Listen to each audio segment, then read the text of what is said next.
This is a helical cutterhead for a woodworking planer. Each blade is held in place by a small screw, and they need to be tightened just right.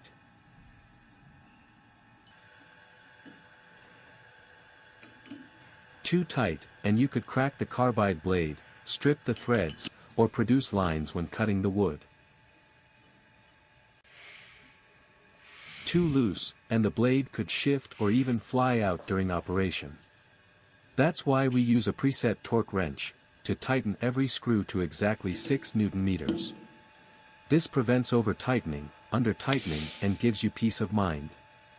With the right torque, every blade sits securely and performs exactly as intended. More convenient and time-saving.